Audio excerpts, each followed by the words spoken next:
family namin, tatlo kaming magkakapatid. Ako po yung pinakabunso.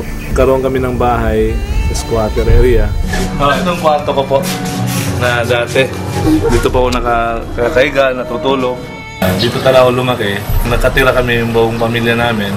Na dati, ito'y daanan ng tubig. Pag umuulan, magkakaroon kami ng libreng swimming pool. Kasi lumalaki yung tubig dito. At ngayon ay siyempre natambakan na ng mga lupa at nagbago na, pero memorable masyado to kasi dito ako panganak at dito rin ako lumaki. Nakamalay na ako sa buhay ko, doon ko karoon ng mga pangarap na balang araw magkaroon kami ng bahay na maganda, na buhay na maganda. Dahil po yung buhay talaga namin napakahirap noon. Kasi nga yung trabaho ng papa ko, family driver ng isang consular. Nakuha sa dahil sa kabaitan din ng papa ko. Kaya nakapagtrabaho siya sa city government, driver lang din. So yung mama ko naman din, siya naman yung nagpapatakbo ng karinderya. Yun din yung kinukunan ng extra income nila para makapag-aral kami magkakapatid. At nabubuhay kami sa 5-6 yung pautang. Hindi ako nakapagtapos kasi nga nabaon kami sa utang. Tinakripisyo ko yung pag-aaral ko dahil para sa kapatid ko. Kaya naghanap ako ng paraan na para makatulong sa parents ko. Dahil sa hirap na naranasan ko po. Yun yung naging lakas ko na para magbuo ng pangarap na balang araw malalampasan ko lahat ng problema namin. Malalampasan ko yung kahirapan namin. Naghanap ako ng mga oportunidad para mahihaon sa kahirapan yung family namin. Nung natapos na ng pag-aaral ng high school, way back 1999, parang naging tambay ako kasi 1 year din ako hindi nakapag-aral agad. Kaya yung ginagawa ko doon, talagang nagtatrabaho. Kaya lahat ng trabaho sa terminal, Ecoland Terminal o Terminal ng bus ay naranasan ko po yan. Paglilinis ng sapatos, yung pagbibenta-benta ng mga durian candy, at saka yung pagkakarga ng mga bagahe ng mga pasahero. Yun, naranasan ko po yun para makatulong ako sa mama at papa ko. Humingi ako ng pagkakataon ng Panginoon na kung bibigyan niya ako ng chance ay hindi ko talaga pakakawalan. Yung unang pag-iempleyado ko po, award craft po yun, yung paggawaan ng mga plaque, ng mga trophy.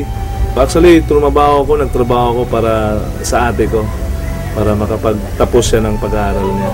Na makatulong din ako sa mga tuition niya at saka sa parents ko. Nung nag-graduate yung ate ko, nag-stop na akong magtrabaho at pumasok na ako sa negosyo, pagninegosyo. Kasi alam ko nung sa pagninegosyo, doon natin makukuha yung mga pangarap natin. Doon, may isang company akong napasukan na talagang doon ako namulat na talagang grabe pala yung potential income ng ganitong klaseng negosyo. Kaya na-challenge ako doon. Sabi ko, pag-aaralan ko to kasi nasa-challenge ako sa mga taong umaasenso. Kahit anong background mo, nakapagtapos ka man wala, open sa lahat, sa mga taong nangangarap. So ako yung taong gigil na gigil dati na talagang makuha ko mga pangarap ko. Kaya nung napag-aralan ko siya, ay hindi din pala parang gano-gano ka basa-basa kang papasok. Kasi ang dami ding mga kumpanyang na parang may company, may produkto, pero wala namang silbi yung mga produkto at hindi nagtatagal. Kaya nung nakita ko si Royal, talagang sabi ko sa sarili ko, ito na yung company hinahanap ko, yung totoong opportunity. Nakita ko yung branch office nila sa Davao. Talagang sabi ko sa sarili ko, talagang pwede kong ibigay lahat ng mga kakayanan ko, lahat ng lakas ko, lahat ng talino, talagang skills ko, na alam ko hindi ako mabibigo. Kasi nga, yung company Royal ay talagang sobrang ganda. Finally, nakita ko na yung tamang kumpanya. Kasi meron din akong mga napasukan talagang nabibigo ako. Kasi nga, kumikita ka ng maganda, malaki, pero hindi nagtatagal. Kaya nung nakita ko yung Royal, sabi ko, iba talaga yung Royal. Sabi ko nga, kumahanap ko lang yung totoong opportunity ng company, talagang gagawin ko lahat ng mga kaya ko. At hindi naman ako nabigo. Halos lahat ng mga pangarap ko na ibigay ng Royal. Before ako nag-Royal, muntik na talaga itong nawala yung bahay ko na ito. Kasi nga yung previous company ko kumita pero hindi tumagal. Nagkautang-utang pa. Kasi nga nawala din yung company parang bula. Dahil po sa Royal, nabayaran yung bahay na ito na matagal namin pinapangarap ng pamilya. 8 months ko nung tinabaho yung Royal, nakuha ko yung Montero Sport ko. First car ko, brand new car from Royal.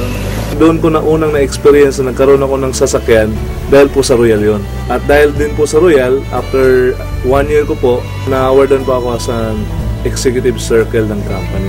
After 2 years ko, umabot na pala ako ng 6 million na kinita ko. Kasi na-recognize po ako as a presidential circle ng company Royal.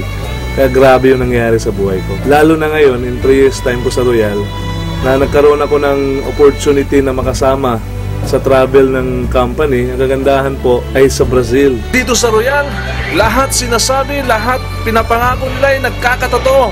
Iba talaga palang maka-abroad ka. Hindi ka lang nagninegosyo at kumikita, pero ma-experience mo ang totoong lifestyle na binibigay ni Royal. Grabe! Kaya noon, na-enjoy ko po yung travel namin sa Brazil. Ang kagandahan po, kinuha ko na naman yung pinakapangarap kong sasakyan. Sabi ko sa sarili ko dati, nung dati kong company, mabibili ko na yung Hummer ko. Kasi kumikita ko ng malaki, hindi tumagal. Bumagsak. Kaya parang nasaktan ako doon. Dahil sa Royal po, na-inlove ako ulit. At dahil po sa Royal, yung pinapangarap ko ay talagang nagkakatotoo lang. Ito na nga ho, yung Hummer or H2 ko po. Kasi sa Davao, hindi ka basta-basta magka-hammer dito. Yung mga nagka-hammer dito, yung mga may-ari ng mga mall, may-ari ng mga hotel, yung mga may-ari talaga na talagang kilala sa negosyo dito sa Davao. Ang malupit doon, isa sa nagmamayari ng hammer ay realista. Dito pong bahay na ito, actually ito yung pangarap ng mama ko. Dahil single pa naman po ako, wala akong ibang pinapangarap kundi pasayahin at paligayahin yung mga magulang ko. Ang dami ko pang pangarap sa kanila. Sabi ko nga sa papa ko na dapat na magretiro na siya. Ayaw ko nang magtrabaho siya. Alam na alam ko kasi yung hirap na naranasan nila sa buhay. Sa hirap ng naranasan nila at hirap ng nadaanan nila sa buhay nila, binuhay pa rin nila kami nung mga bata pa kami. Kaya ngayon, nung ako nang nasa kalagayan ko, ay gustong-gusto ko naman makabawi sa kanila. Masaya pakinggan na may anak ka na nag-alala sa pamilya niya. Sama sa amin, papa niya. Salamat. Kung gaano ko kamahal yung sarili ko, ganun ko po sila kamahal.